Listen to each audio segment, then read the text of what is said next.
Thank you for joining us. Welcome back to Battle Ready.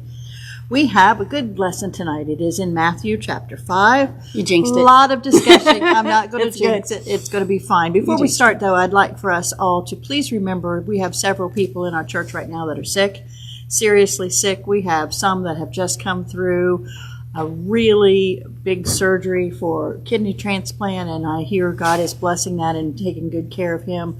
We have a lot of people on our prayer list to pray for. We've had several that were unexpected. I feel like probably everybody in our listening area right now is having the same problems. People are sick. The weather's been rough. It's been a little bit of a tough week here. But I just want to give God glory, and I want to praise him for what he does for us despite our inadequacies, the things that we do that separate us from him. I'm thankful that he's a redeemer, and that he loves us. And as we go through the Sermon on the Mount, chapter 5 of the book of Matthew, lead us into that. Talk to us a little bit about what this chapter is kind of about. And it's someone pointed out earlier, it's one of the few messages that Jesus talks for 3 whole chapters about. So it's a lot of unpacking. I want to go back to the last time we were together. Okay. And Jesus is in the wilderness. He's led there by the Spirit, and Satan tempts him. And there are 3 great temptations that we talked about last time we were together. And I want to go back. We talked in detail about them last time. You can go back there and watch that if you haven't. But the big overall theme to me in what Satan tries to do, what he tries to tempt Jesus with, is that there are things you can do that have the appearance of righteousness. They have the appearance of power and holiness, but they are not in obedience to the Father. So Christ turns every one of them down. He answers it with Scripture, and he says, what I need to do is obey my Father's will. That's what I'm going to do. And that's what matters. And I feel like that leads us into chapter 5, because what you have is this conversation about what did the law mean when it said, and what was God trying to ask us to do? What did he need us to understand? Because Jesus is going to explain to us, he's not the appearance of righteousness. He's righteousness. Yes. And he'll talk about, he'll tell his disciples, if your righteousness does not exceed those of the scribes and the Pharisees, whose life is dedicated to the Old Testament law. He said, if you don't do better than that, you're in trouble. Right? Yeah. He says you're in trouble because what they've become all about is the look of holiness and the look of righteousness. And what Jesus is trying to get across in the next 3 chapters is, what did God really mean by that? And where's the heart in that? Right? I always think he points out repeatedly to us, where's your heart? And you ask yourself, like, why was the law given in the first place? If God in his wisdom, his infinite wisdom and knowledge and his understanding of us and our sin nature, why would he give a law knowing we couldn't keep it? Why would he give it to start with? He's got to show what did he us want we us need him, to right? know? Behind all of it is a God who wants to be known by us, right? And who knows us? And who knows us? So foundationally, what you have to understand is, in giving the law, there's something about him I need to know, right? And it's not, I learn about myself. I learn that I, without God's help, can do nothing. And I learned that in God is the answer to all of this. So when Jesus is God on earth, he's the Son of God walking on earth. And he explains to you some of these things that you're asked in the law. Where's God's heart in that? Well, his heart is beyond just the look of it. I was thinking, like, how many contracts have you signed that you wish you hadn't signed? Probably a lot more than I'd like to admit. Like, how many times in my life have I come out on the raw end of a deal because of the fine print? Yeah. Right? Because I'm thinking, like, this meets my immediate need, but it doesn't take care of the long run. I'm talking about these bargains we get into, and we sign the paper thinking, this is really looking like it'll benefit me. And then there's something down there in that real small, but if you do this, it won't count. Or if you do this, it's not valid. It doesn't cover this part, right? So then when you need those words to hold up, they collapse. That's right? true. That's a good example. Do you know what I mean? But Yes. the law of God is not that. The law of God is he doesn't just want you. He's not making you a promise on the surface of appearance. He's telling you, I see Who you beneath really are. that what's really going on. I know what you and are. Jesus takes the time. But what kind Right?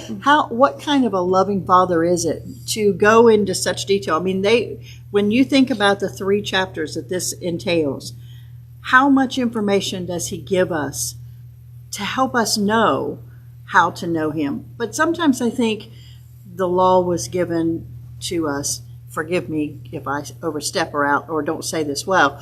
I think it was given to show us how good he is. How good he is. And Because we that's what he can't says do at these things. the end of our chapter today. He said, I didn't come to destroy this. I came to fulfill it. When he says he came to fulfill it, I major on the word fill. He came to embody it. Like everything To that be it. we've tried to do on the show it. surface, maybe even resentfully, right? He is the exact image of that. He is the Word of God. He is what God gave in the law, but he's not just the surface of it. He's the heart of it, the depth of it, and the completeness And if of it. we don't get that, That's they're who just Jesus stories, is. right? They're just Right? stories. They're just. I heard someone yesterday say, well, that book was written for people a long time ago that didn't understand anything. No. And I've heard people say, those sacrifices, all that blood, all that stuff. Why would you want a God that does that? That's the point. That horror of that offering, that terribleness of something innocent happening to die, is the whole point of the story. To be honest, the unfairness of it. Yes. And the Beatitudes are going to talk about like doing things that are not fair to you. Yes. You're laying down your right to something. You're laying down your natural response to something. And God is calling us to make this our standard. Christ perfected it, but he's our standard. Yep. He's our model. This is Right? in the This book is for you. for us. Right? It This is is education. how- What does it say? It is doctrine, reproof, and correction. This That's is what how this the is king for. runs his kingdom. Yes. And what's lovely about our king is that he lived it himself. And he He did never it. asked us He to showed do all this. anything that he didn't do perfectly. And I think that's, again, an excellent point. And I know we keep saying that, or I keep saying it, because He's the I say king. it to remind myself. We went through 1st and 2nd Chronicles, and we saw all the kings who fail, and it almost got to the place where you were just disheartened. This I one was was disheartened. supposed to do this, but he didn't do it again, and he Yeah. didn't learn from the one that was before him, and they didn't get it right. And there were a few sprinkled in there who did get it right. And now we're in Matthew, and Matthew's writing about our king. So I think before we start the Beatitudes, you've got to remember what you just said. Our king did it. Just throwing in a little American history, okay? Okay, Just go. a tiny bit that won't matter at I all. love Probably shouldn't even American waste your history. time. But I'm reading a book right now about Teddy Roosevelt, and I love it, love it, love it, love it. But he's on the island of Cuba in the Spanish-American War, and he's going through this place, and the Spanish make this, I can't remember which bird it is, but when they're about to attack, they make this bird sound, and I'm not going to make this long. Teddy Roosevelt is a naturalist and a wilderness man, and he knows exactly when he hears that sound that they've been ambushed, right? So everybody else gets down, and he gets up. And he knows that if they stay down, they're done because they're all around him. And he gets up on his horse, and he starts riding up this hill because he knows if he can get up there, he can take out the people below. If he can get his men to the top of that hill, right, then he's got it. So he gets up, and a bullet nicks him right here, and a bullet goes through, it cuts his horse's shoulder. Steady on up the hill. Well, the men see him go because he's the leader of this outfit. And when they see him, they get up, and they start going up the hill. That's the picture you see when they're all raising that American flag, right? On top of that's the battle that it's in. And I thought, oh, that is such a good picture for us of what Christ did, especially when you're talking about laying down your will For the sake of someone else. That you're like, I'm going to stand up. And yeah, I might get hit. But I can save the most if I get to the top of that hill. I thought, Christ and Calvary. Yeah. Right? It's like Yes. when everybody else falls flat, Yes, you're going to make me cry. I didn't mean to, but I mean, I just thought, when I read that, I thought, what a good illustration of following that example. And by the way, they sang the old rugged cross at the end of that battle, and they had a hallelujah meeting, thanking God for their safety and getting them to the top of that hill. That's the part of history. But you don't always hear get that. But that is an amazing so as thing we go through, that Christ did. He went all the way, doing what he never asked us to do. One thing he wasn't willing to lay down his life and do himself. He is our standard. We will never reach perfection in this standard because we'd have to be God to do so. But he made a way that when you don't, you're covered anyway. Because he took care of that. Because this is about understanding who he is and trusting him when we need to. And right? Yes. And not when we need to. Trusting him because we need to. Because we need to. All the time we need to. I like that phrase. So let's start. We're in Matthew chapter 5. Let's start at verse 1. And he says, "And seeing the multitudes, he went up into a mountain, and when he was set, his disciples came unto him. And he opened his mouth and taught them, saying, Blessed are the poor in spirit, for theirs is the kingdom of heaven." We taking this slow? Yes. Okay. So blessed are the poor in spirit. I struggle with the phrase poor in spirit. I told you that. Poor in spirit. I thought, okay, this is me. Jump in. Fix it. Okay. There is having enough, which I don't think that's poor. I don't think that's poor either. I think you don't have to have all the riches of the world, but you can have enough. But when I think of the word poor, I think a realization that you don't have enough. Yeah, I could be wrong here. So when I see the phrase poor in spirit, I'm thinking about the person who has recognized a need that they cannot fulfill in themselves. Right? I agree with that. That poor in spirit person says, there is no hope for me unless God breaks in on this situation. I am recognizing my need. And one of the things that is hard for Christians in 2023 to do, because we have everything at our fingertips, we have a microwave world where everything's set, we are poor in spirit. Right. We cannot not handle poor. this on I'm not our just own. talking about money. I'm talking about a not enoughness. I'm not talking Right? about Does that money make at sense? all. I don't Not think this enough. is money at all. Poor in spirit. Poor in spirit. Poor in what I'm able. Poor in my abilities. Right. Poor in My spirit. My spirit. Right. And it's an acknowledgement of it's got to be more than me. I sometimes don't even get right? the picture. Sometimes I Right. tromp through life and I just miss the whole point of everything that was just placed in front of me. I miss the opportunities. Blessed are the poor in spirit, For theirs is the kingdom of heaven. heaven. So, and I would kind of back this up. I hope that that's what is the meaning here. But it tells you later on, like Jesus said, I came to heal the sick, but the whole need not a physician. Now, I think it's the same idea. Like, you're not going to make it to the kingdom if you think you're making it because you're worthy of being there and you've got it all figured out. And it's those that acknowledge a need, that are poor in spirit, that know the situation truthfully, that are going to have the kingdom of heaven. They're going to make the kingdom.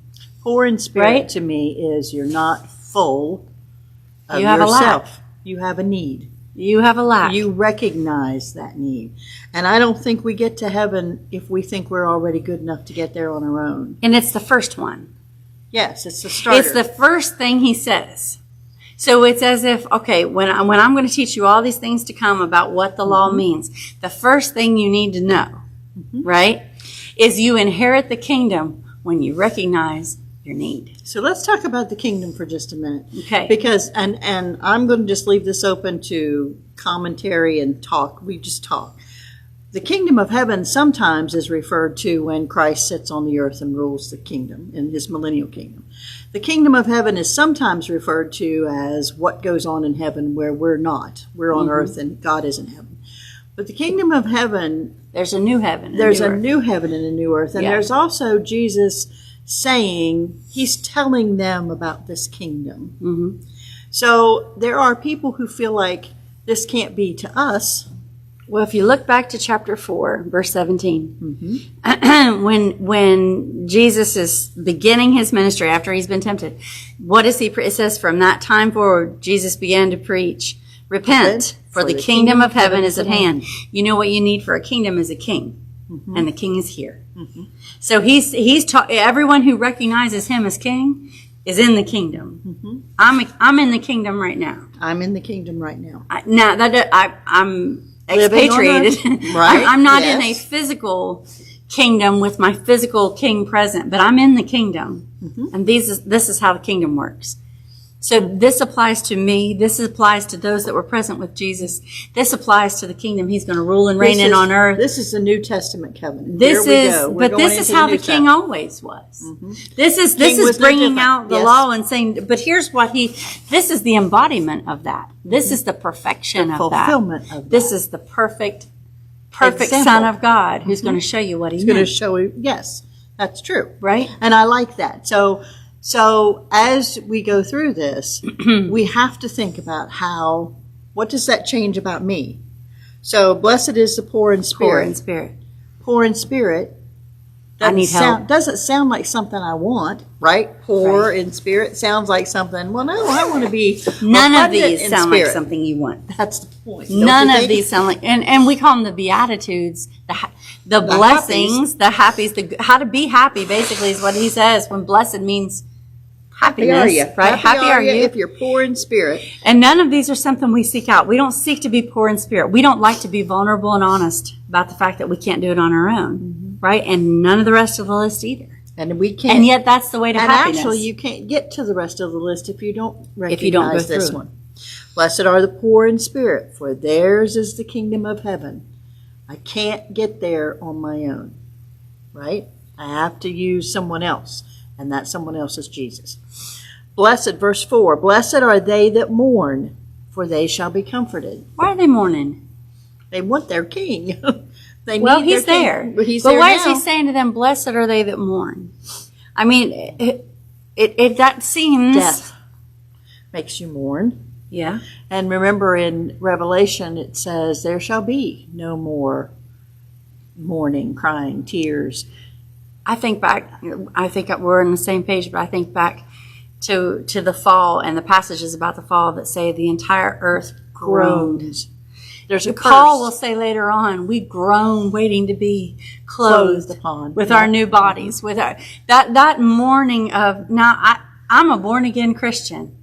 I've mourned because we live in a world where death is operating, where separation is operating. Even though Christ has conquered it, he's already won the battle. I still mourn. I mourn the fact that I'm going to. The last enemy to be behind taken my care of family. is death, Right? It's still there. But I'm going to be separated from my family. But we and that mourn. makes us to. But he's like, why would that make me happy? Why would mourning make me happy? Because acknowledging the fact, right, that I'm going to be separated means that I'm looking for a Savior, right, who could conquer death. I'm looking for a king that could conquer death. I'm looking for the one that is the answer to that. Again, it's an acknowledgement of a problem. And we mourn. And they should, right? and We they groan. shall be comforted. I think the comfort of God, the mourning peace in God, like peace- mourning with Him as my Savior in my life. He understands mourning. He does understand it, but I'm assured of the fact that He's got it covered. And he'll take care That's of it. where the happy comes, right? And he happy gives comes us, there. I mean, even in other scriptures, they give us words and phrases and sentences of how to comfort one another. We're not supposed to mourn as someone without hope. We know what the hope is. But we still mourn. But we mourn. We recognize what's and happened we shall here. be comforted. What's happened here. That mourning is also an awareness that it's broken. Right? It's, again, the fact that you know there's a problem means you seek an answer. Right? I know that I am poor in spirit, so I need the Holy Spirit. I need the Lord to operate. And I know that I mourn. I need the one who can conquer death, hell, and the grave. And who can comfort me. Right? And can be my comfort until I get there. Peace, joy unspeakable, right? Yeah. Peace that passes understanding. It doesn't sound like a way to happiness, but it is the only way. Because Right? otherwise there's because nothing then the other choice in. is to pretend it's not real. Like people who put blinders on and pretend you're not ever going to die, and pretend that you are enough, and bluff your way through life as if you've got it all together, and you are not going to be happy. The happiness doesn't lie that way. No. Happiness lies in acknowledging these things. And admitting and coming to to God for the help for them. and understanding Right? that I think it's even, I don't know how to say this right. It's even a little more than that. It's Yeah. what's your place? I'm not God, but there is. But He's a got it God, handled. and He's got it. He Right. understands. He's got it. it handled. Verse 5: Blessed are the meek, for they shall inherit the earth. And we always say this, but meek is not weak. Everybody reads Everybody that weak. always thinks meek is weak. But meek is strength under control. The Bible says about Moses that he was the meekest man to ever live. History tells us he was a warrior. Yet God took that warrior and made him lead people that I guarantee he wanted to kill sometimes. And I guarantee they Right? murmured constantly. And yet that meekness was, okay, I have the power to just start over without you. As a matter of fact, God gave him that option once. He said, I'll kill every one of them, Moses, and I'll start just over start with you. Moses Right? That's what he said told no. Moses said, don't do that. If you slay them, I go with them. The meekness, that strength under control for And the your benefit of someone else. And your favorite Right? phrase: "If you ain't going, I ain't going either." Right. That's what Moses says. God, if you don't go with me, I ain't I'm not going. Right? You have to be there. That meekness under control, brought under control. What do they get? You would think, now, what natural man would tell us, you can't be meek. You got to be aggressive. You got to be bold. You got to take advantage. You got to seize the opportunity. You got to, sometimes just that's the way you got to do people dirty to get ahead. That's not what this says. This says that those that are meek, that have strength under control, submitted for the good of others, inherit the earth. It belongs to them. And God's in charge, so He can say that. So there's I'm nothing going to give here it so to far them. of the first three things we've read. There's you would nothing willingly here do. that we would seek out and want to do. That it's the opposite Unless of what you want to do. Unless you start with that first one. Yeah. Do I want to be poor in spirit? I Do I need to want to recognize acknowledge my I need place. you? Yeah. Blessed I mourn. I should mourn for those that are lost, for those that we can't reach, for those who fall into temptations, and For the condition of mankind. for the condition of mankind. Perfect way to For say the it. condition of mankind. And do I need want to God. be strength under control, or do I want to show people how great I am? Make sure they know I'm strong. I'm pretty tough. But the meek person is God knows what you're going through. God knows that you're strong. He knows what you want to do, but you're submitted to His will. It's always and He's so going to make it frustrating. work out. Don't you think it's always frustrating? Maybe it's not for you, but it has been for me over the course of my life in different areas of work and school and things. I always resented the fact that just because I didn't carry on and use foul language and cheat people and copy or do, I always felt like, but I know what I'm talking about. Pay attention to me. But Right? it says you don't have to. He'll do it. But I don't have to because He'll He do takes it. care of that. Right? Verse 6, Blessed are they which do hunger and thirst after righteousness, for they shall be filled. And I think before you say anything, hunger and thirst are serious, big-time words. We're not just saying, oh, okay, maybe I want to find out. Hunger. It doesn't say hunger and Desire. thirst after self-righteousness. No. It says that you have the strongest desire motivating you is you want to do right. You want to be right with God. Not right in the eyes of people, not impressive to people. I want to do the right thing. Can you show me what's right? And He said, if that's really what you want, You'll get it. you'll get it. If you want to do right, if you want to know right, God will show you. He doesn't hide it back. Right? He doesn't want to keep it from you. No. All the things we really want that we can't always But put into words. think of all the other things we're hungry and thirsty for. Think of all the things, right? That don't mean anything. That are the desires of our heart, that are like first and forefront in our minds. Is it wanting to be right with God? Is it wanting to know what's right? Because if it is, We get it. you're going to get it. You're going to understand. Verse 7, Blessed are the merciful, for they shall obtain mercy. I'll tell you why you don't want to be merciful. You don't want to have to. Merciful means somebody's done you wrong. And you gotta act. For and me you to gotta show mercy, forgive you've them. sinned against me. You've hurt me unfairly. You've treated me unfairly. You've said something that's a lie about me. For me to show you mercy, you've offended me. So nobody wants to be merciful. You want mercy. You don't want to be merciful because that means you've been wronged. But He says you're happy if you get the opportunity to show mercy, and you do so because you need it. And when you need mercy, you'll receive it. I always Wonder think, how much mercy we don't get because we won't didn't give. it. I always think of the verse, and it's not mercy. It talks about forgiveness. Same thing, I think. But it says, if you don't forgive, Right. you don't get forgiven. Right. Right. God will, and Jesus in several places says, I want mercy. I desire mercy. More than sacrifice. I want you to mercy. see that this is the more important thing. Can you forgive? When it's not fair to. That's the thing about mercy. Mm-hmm. You're being asked to do something that's not fair. You're being asked to, like, you've got them dead to rights. You know they did they're wrong. They're wrong. Yeah. Right? Just like God has us. Just like God has us. You've got, they are absolutely guilty. And you say, well, I'll never trust them again. I'll never, wait a minute. Mercy means, yeah, they did it. And I'm still going to show them mercy. I'm still going to let them You know why that's thrive so and difficult? want them to be okay. Because that's really, one more time, it's about your heart, not theirs. It really has nothing to do with them. I can't do anything about what someone else does, Right. but I have to do something about what I do, right? And what you said is true. If I'm being merciful, I have to get myself in order. I have to be meek. I have to have strength under control. I can't just shoot off my mouth and say whatever I want and act however I want. And then say, okay, well, I forgive you now because I've exacted all my stuff on you. The way I hear people talk about it, like mercy and forgiveness, is if that person didn't mean to do it, then we'll show them mercy and forgiveness. If that person, like, they did it, but we misunderstood it. Well, see, it was just a big misunderstanding. This is talking, when you show mercy, they don't have anywhere to hide. There's nothing but wrong. There's It nothing is but wrong. wrong. It is a wrong. It's not that they accidentally did it. They did it on Forgive us purpose. this day You know our what I mean? trespasses as we forgive those who others, trespass right, against that trespass against us, as we forgive. Not because they deserve it. Not because they were really, really, really, really, really, really sorry. Or not that they because they paid us back. Not because they fixed it and restored Not our because what they reputation. meant to do was something and it was just a mistake. No, this is just flat out wrong. Now, what are you going to do about it? You're going to show them mercy. You're going to hold their feet to the fire the rest of your life.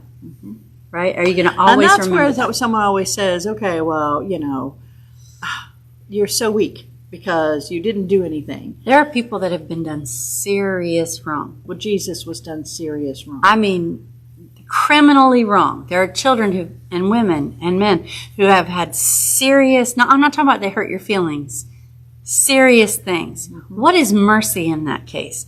Mercy doesn't mean that those people never have to pay for what they've done or that they never Correct. are held accountable for what they've Correct. done. Mercy means I'm no longer holding this against you. I I will want let you to God be do that. okay. I want you to be well. I want you to be safe. I want you to be all right. I'll let God take care Right? of any I'm going to punishment. give, all these are given over to God. Right? I- I am meek because He'll take care of deferred it. my I will to mourn God's. because He's taking care Right? of death. I am poor in spirit because I know God has enough spirit to give me in His righteousness, right? I hunger and thirst for righteousness because He's got enough. And I'm it's saying- another surrender. Surrender, surrender, surrender, right. surrender. I don't know what Right? I don't know, God, how to do this, but you got it. Mercy is I give up my rights to this, and Lord, you have the rights You to take this. it. You do whatever you're going Right? to do. Yes. And mean it. And live it. And mean it. And not go back and grab it every so often or remember it every time Remember, something His happens. standard is perfection. His standard is what he lived and what He died with. what Happy he are rose with. you. Happy are the merciful. Yeah. You want to be happy? For they shall obtain mercy. If you want mercy, You want to be happy? you got to give some mercy.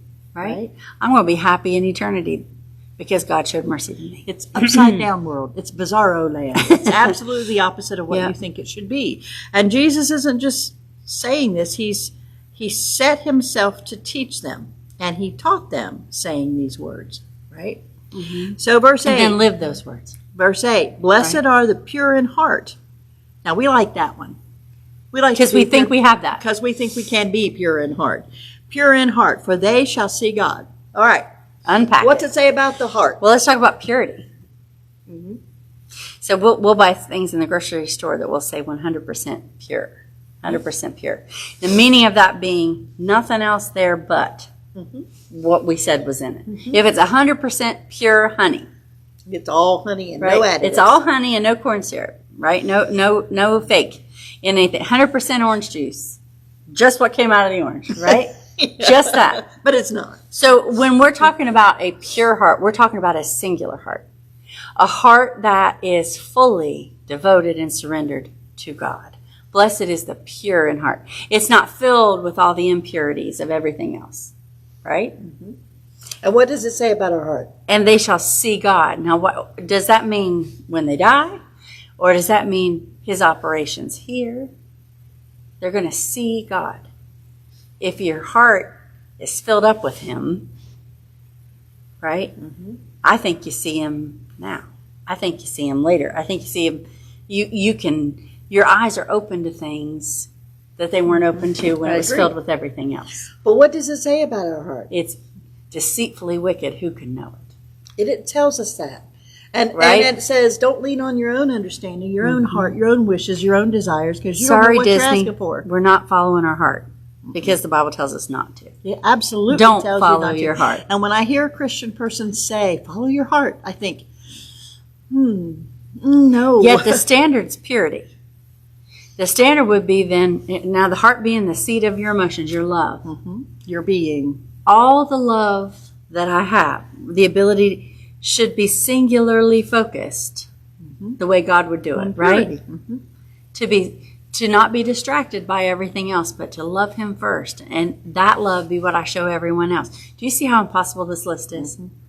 Yes, I do. But yet he does. That doesn't mean you don't have to try it. But I also think that, Right? and maybe I'm wrong, and forgive me if I say this wrong, but I also think that young Christians, people who are just starting, you don't start here, right? You start Well, with this just, is the goal. This is, I know. I mean, This is the I don't mean it that standard. way. I mean, This is the you kingdom. may not understand it all that way, but the more you live life, and the more you read these words, and the more you apply, the more you realize how fallible we are. How The more Christ unable- is operating through you.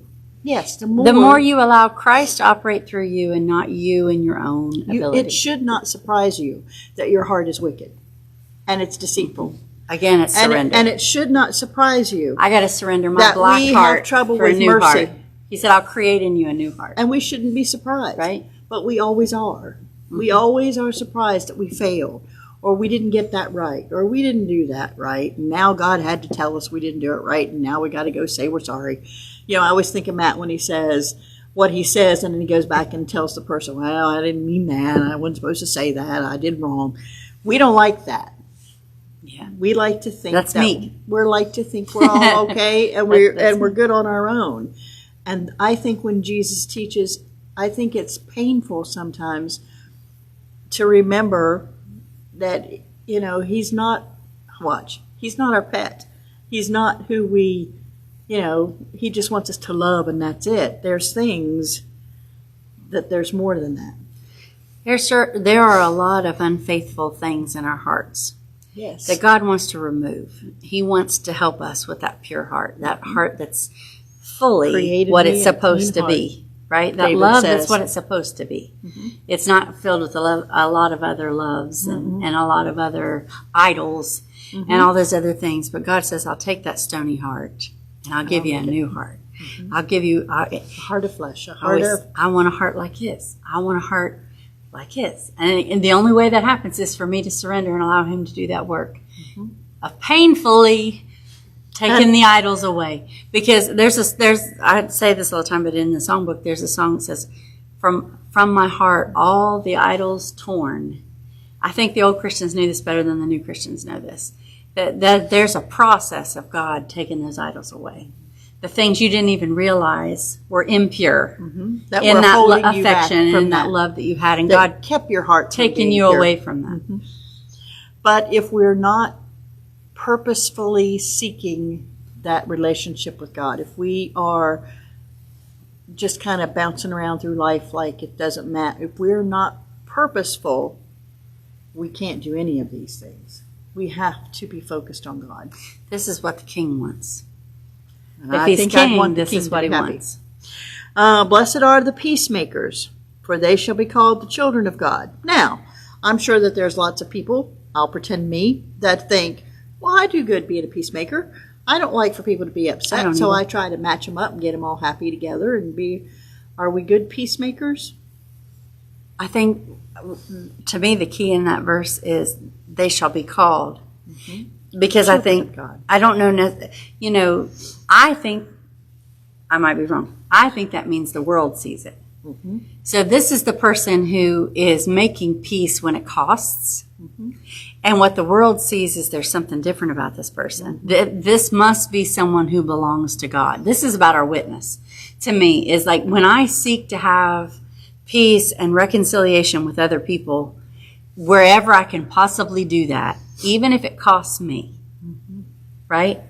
Then that's more than me being holy or not eating meat or wearing a certain style of clothing or a certain hairdo or not going to do this or not going to do that or not eating this. I feel like all the ways that we try to be holy as human beings are these things that we talked about in the beginning that are the appearance of holiness, and they mean nothing. They're filthy rags. And they're really not even an appearance. It's man's idea of what holy should you look meant like. to be holy. I hear people talk about holiness all the time. This is holiness. Holiness is when I will make peace and reconciliation and help people have peace and reconciliation with God, even if it costs me. I keep saying that, but I don't know how to say it any different. Even if it's humbling, even if I have to sacrifice a little bit, even if I have to, your pride, but your desire, but that's how people see God in you. They don't see God in you because you're so holy that you don't associate with people. They see you when you will go among the people and you strive for that peace and that reconciliation. And you're doing that for I want to someone help else's you benefit, get to the not Lord. necessarily Right, yours. not for me. I'm not always thinking about myself. Right. Do you think we pass or fail on that one? I think we live in a culture that loves to be the rightest. The most right. We want that award. I was the wisest. I was the smartest. I got to the heart of the matter the quickest. Look how dumb these people are. Look how smart I am. Yeah, they it's the think they're attitude smart, of the but I world. did. It's everybody's comment is everybody's an idiot but me. Right? That's how we talk today. In a complete ignorance of when we do it. But we always are putting everyone down but us. We've got it all figured out. I think that's not a peacemaker. A peacemaker says, God's right. Let's see if we can work this out so that you can be lifted up. You can be in peace with me, with the Lord, with this person. Let's see if we can figure out how to reconcile. Do you feel like God sometimes has to bring us down a notch to make us have peace? It should bring us down a notch every time we think of Calvary. Every time I recognize that's my sin. That's my punishment. That's my guilt. Making it personal. That's it's not just okay. If something we he would talk do about. that to put me in a right place with the Father, what am I willing to do to put myself in a right place with somebody else? To put them in a right place with the Father, to let them see that He loves them despite, right? But not look how much better I am than you. If you were holy like me, you'd be closer to God. That's not a peacemaker. That's not a peacemaker. That's not a peacemaker. Peacemaker says, "Here, let me bring you close." Right? Let me bring you close to where He is, because I've got. And then you're called the children, the sons and daughters of God, because people see that you don't operate like this world operates. You're not trying to be the rightest. The most right. Right? I know. I can't quit it. You're not trying to be that. You're trying to bring peace between God and people that you love, because your heart's pure. They're building on one another, and right? you're thinking about mercy. Each one of these is building. And you have a poor spirit. You understand something. I've you're had not mercy. willing to trade. I want to do the right thing, not the self-righteous thing, the right thing. I want peace. and I want. and Sometimes it's not possible. The New Testament tells us where it's possible, be at peace with all men. Especially Sometimes those it's in not the household of possible. faith. Then I need to keep my mouth shut. But where it's possible, bring peace and reconciliation, right? We have a lot to do here. We have a lot. We need to a heart that clean needs up changed. here. Verse 10.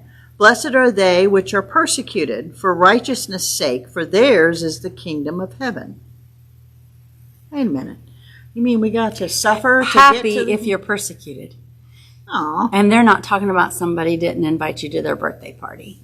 No, they're not. Because the persecution Christ is talking about, and He warns them about, they're going to lose their lives.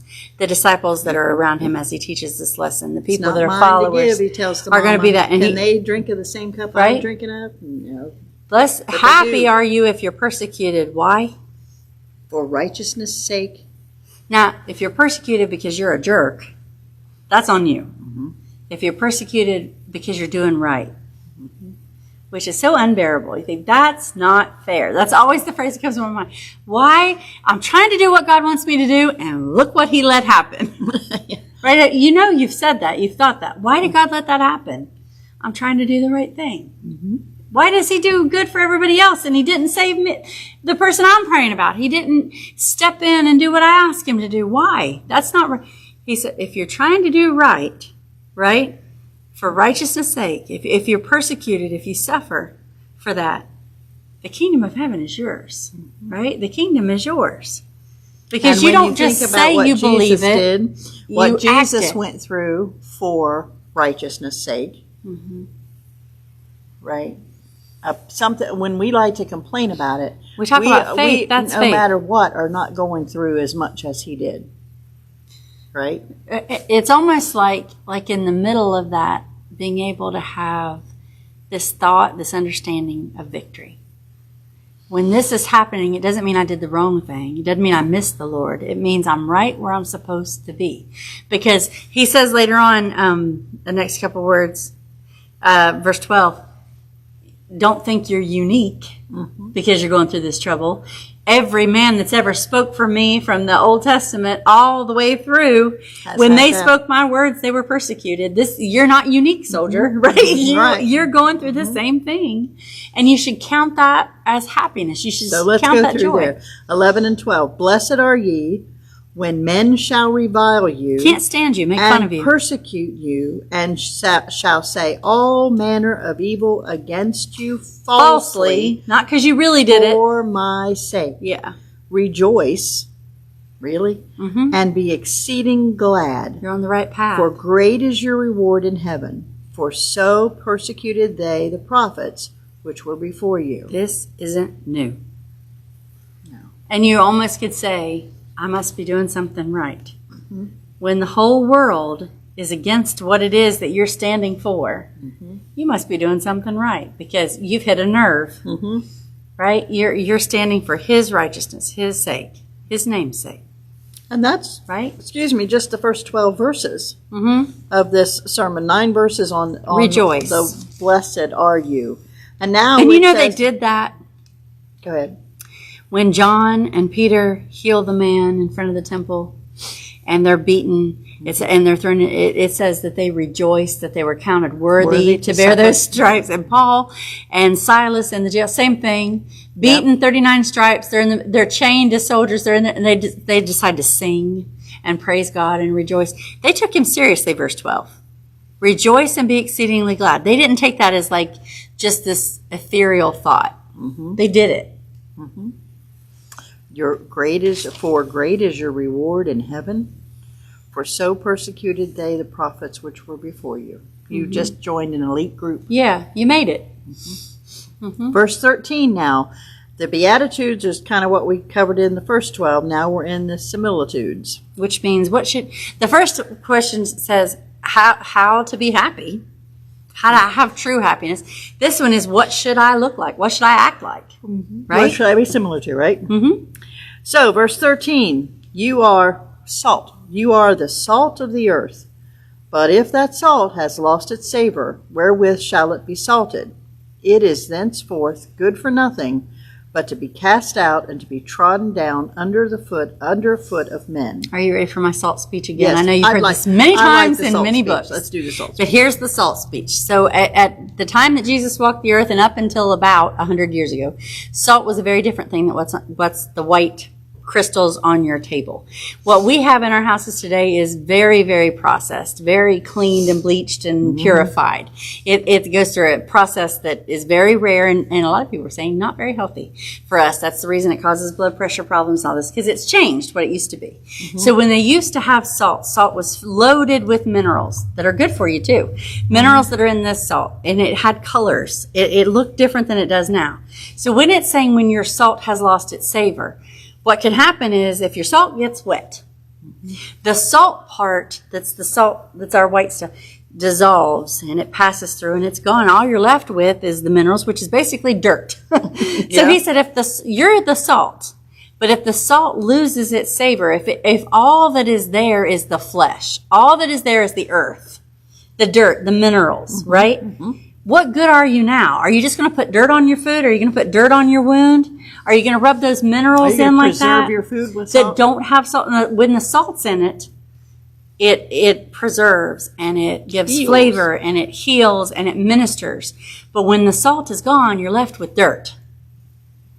That doesn't have those and properties. it's good for nothing, he Right? says, but to cast out and to be trodden underfoot. So he says to his followers, you are the salt. Your job is to do what salt does. To give life the seasoning, to give life the preserve, to give life the healing, to bring help, right? Again, back to that peacemaker idea, right? Right. To make peace between God and man. But if you've allowed yourself to become nothing but the flesh, you're like rubbing dirt in the wound. Wonder if that's where the phrase came from. Right? Yeah. That's what you're Rub doing. a little dirt on it. Right? They need to throw you out because you're not if you're doing that and you're a believer, what good are you whatsoever to the world or the Lord if you're not the salt? Because that's what we're supposed to Because be. you've been washed away and what God has put there to be good, you're ignoring that and you're operating in your self, in your flesh, right? And it's still always about that heart. Where are you in all of these things? Verse 14, you are the light of the world. A city that is set on a hill cannot be hid. Neither do men light a candle and put it under a bushel, but on a candlestick, and it giveth light unto all that are in the house. Let your light so shine before men, that they may see your good works, and be so very proud of you, and say great and wonderful things about you. No, it says, let your light so shine before men, that they may see your good works, and glorify your Father which is in heaven. Okay, human candles. Can I just say, I was thinking about this today. I burned a candle today to watch. But I was thinking about what it is to be a candle. There's something in that where he says, not only are you a light, but you're a light lifted up. And you're a light putting on a candlestick. I thought if I was a candle, I wouldn't like that part. To be stuck up in the air somewhere. I wouldn't like the part of being held up to draw people's eyes toward what I'm doing and for what I'm doing to be melting away. A candle operates by losing itself. Right? Again, like the salt, right? You're not meant to be. I have candles in my house that have never been burned because they're just so pretty. But they don't give a lick of light. They don't and they've really- helped nobody. Right, they haven't done a bit of good. It's a candle under a bushel. It's a candle that you don't put candles on fire under the basket. You burn down your basket. Right? You burn down your house. Yes. That would be dumb. So we don't want to be the candle that's preserved because we look so fine and we are so great and we're protecting self-preservation. We're the candle lifted up and burned. And burning is not fun. Melting away of your flesh is not fun. And what I mean by that is just like your desires, your will, your way, your good, your self-preservation fallen away to the fire. You know, people talk about being on fire for the Lord. I love it. I want to be on fire for the Lord. Do you realize when the Bible talks about that, that's not talking about you having a really nice feeling? That talks about you being cleaned up and purged. It's a painful thing. Being on fire for the Lord means that the dirt's getting burned out. Right? I know what you mean, and I'm with you. But this is fire cleanses.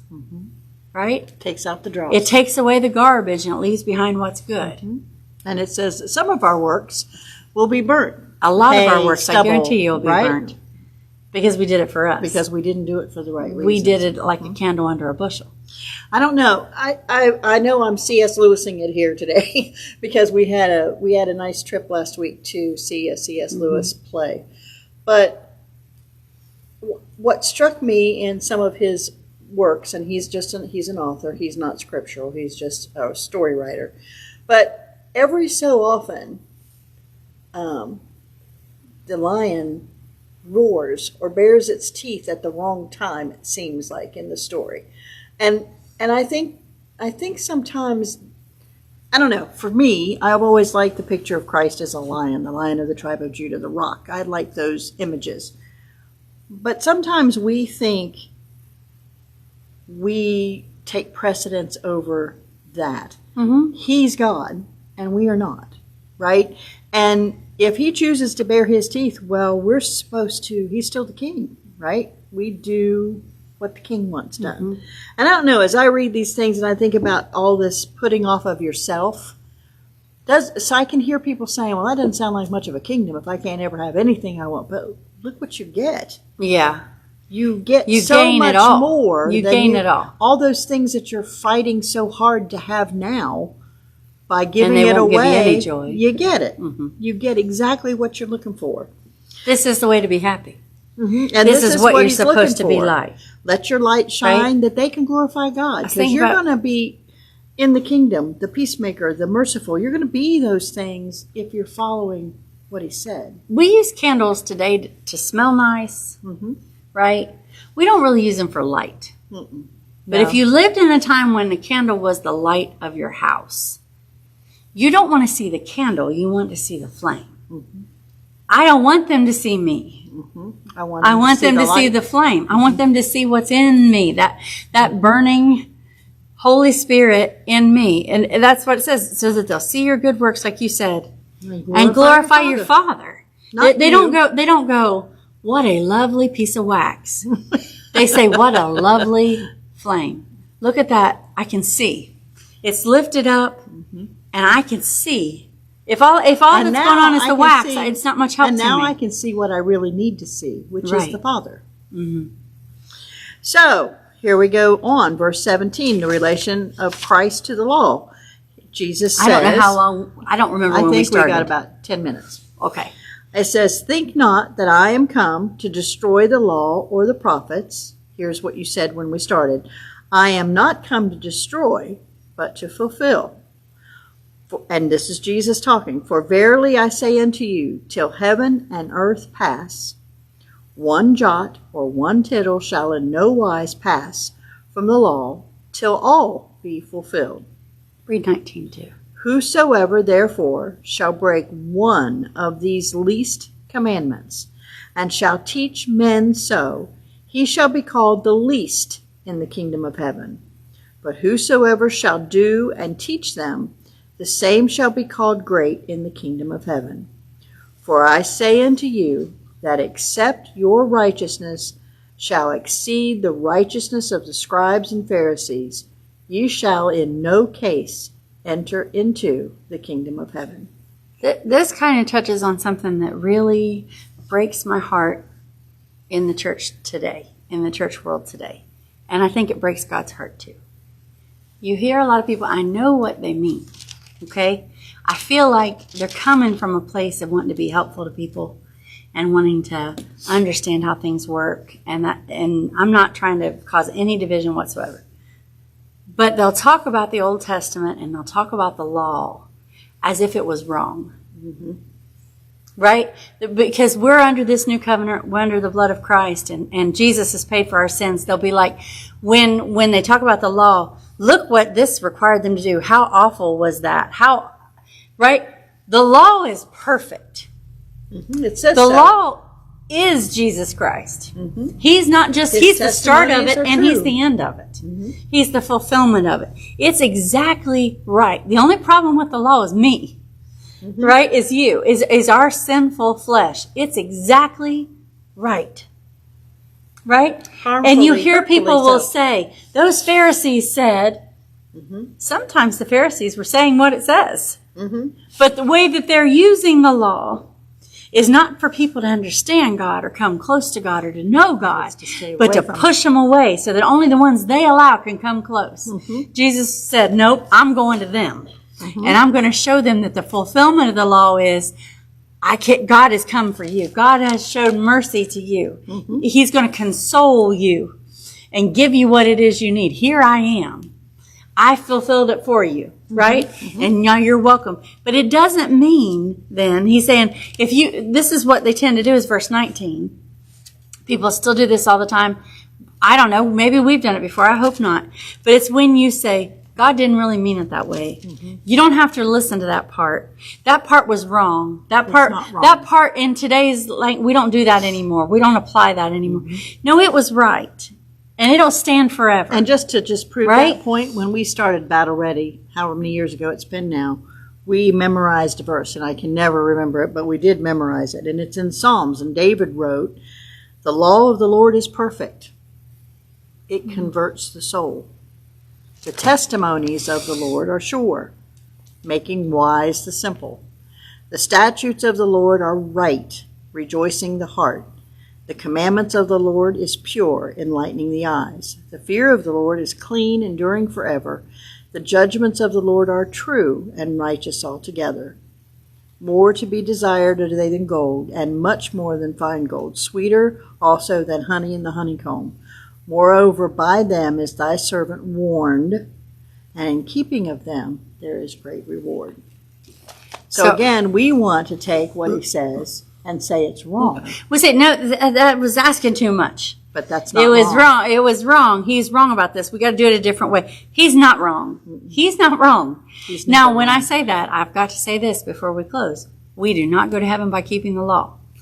The Jews didn't go to heaven by keeping the law. They couldn't keep the law. Immediately given with the law is the system of sacrifices, because you are not going to be able to keep the law. And they knew Then that. to show you that only blood would answer, only blood would cover, right, and make things Without the peace shedding with of God. blood, that there is no peacemaking, remission right? of sins. And I know for a fact that we don't keep. I'm not saying we keep the Old Testament law. Not in any way am I saying that. Paul said we didn't even keep it. Paul, who is a Pharisee of the Pharisees, yep. and he's in that system. He said, we didn't keep the law. So how could we put that on the Gentile Somebody people else. that God saved? Yeah, yeah. But every word of it's right. Every word of it's true. Every word was for your good. Most of all, it's still for your good to go back and look at it, because God will present himself in it. You want to know more about how God is and what he's about and what Christ did? Look at what he said in the Old And Testament. look at his heart in the law. Look It at is his a heart in what picture he of who said. Christ is. Right? It's still for my good. It's still my schoolmaster. And it is going And to my hurt. teacher. It is going to bite Right? and nip at us sometimes, because we are not going to, we can't be at that without changing our heart and our mind toward God. But he said, none of this is going to change. None of this is going to change. God doesn't say something that, I didn't mean that. He's going to explain how it's fulfilled in Jesus Christ. We're going to worship Jesus better And we're going to keep if we going. know what he said. And we're going to keep going in these next 3 chapters, the finishing of this next chapter, because we are at our end of time. But the next chapters, he's going to elaborate a little bit more where the heart is in some of those laws that we look at and we can quote real easy. And the first one I always think about is the one about adultery. If you don't, thou shalt not commit adultery. He means that. He does. But he also means there's more to it than just Right. the act of He adultery. means that. He means every word that he said, but he's going to show you there's a whole thing in his heart that when he said that, he was giving you. A truth that he was giving you about himself He was and about what his son would do for the entire world. That he's faithful. That he's true. And we don't That think he about keeps adultery. We covenants. think about the physical, Right? fleshly stuff here. But when you think That's about not what what the we Lord thinks do in reference to how we love the Lord, we are adulterers. We easily trade him off for something we think is better. All right, so we're going to stop here. Sorry, did you want to end on any note here? No, I just want to say that they're still in the kingdom. Yes, it The says people they that are. got this wrong in verse 19, I was kind of relieved by that. It Like, says, they shall be the least in the they kingdom, broke but it, they're there. But they're there. They're in the kingdom. Yeah, And I agree. I'm glad that for the mercies of God and the grace of God and the peace of God. And I know that we can all be guilty. If you read Matthew 5, 6, and 7 and you feel good about yourself, you need to reread Matthew 5, 6, and 7 because it's going to skin you. It's going to make you understand that without the blood of Christ, you're lost. You're just lost. And Because there's you can't nobody do that all makes these it. things. Right? That's true. But that doesn't mean he doesn't want us to aim toward that goal and live toward that standard and recognize that Christ fulfills it in us. I Right? agree. Talk just a minute about someone who might be listening to us for the first time. What's our purpose? Why are we here? Me and you here, one of the reasons we're here is because we have recognized that we're poor in spirit and that I need this word. I need word. this time in the word more than probably you guys listening need this time in the word. And I know that Jesus Christ is the answer to what's going on. He's the answer to what I need. And I keep finding out how much better he is than when I originally got saved. I would say the people that are lost and like you're thinking about coming to Christ and you're not sure about what that is going to be like. He loves you so much. And you think that when you get saved, it can't be any better than that. And what you find out is that he's even better than that. The more you look at him, the better it gets. Right? And the stronger you get. And the more you talk about him, the stronger your faith gets. The more you That's read why about I it, need this. the more you know it. And when I Right? think about it as a person who's been in church a long time, I feel like I'm the old person now. I hate being the old person, but I think that's what I am. I guess I shouldn't be sad about that. There's a lot of people who don't get to be old people, but I'm an old people now.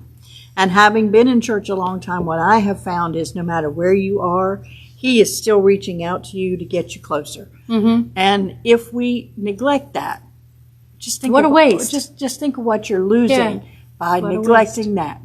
So thank you for joining us. Hopefully we'll be back next week, Lord willing, and everything's good. If not, we'll meet you in heaven on the other side. But keep your Bibles open. Stay battle ready. This is a battle you want to fight.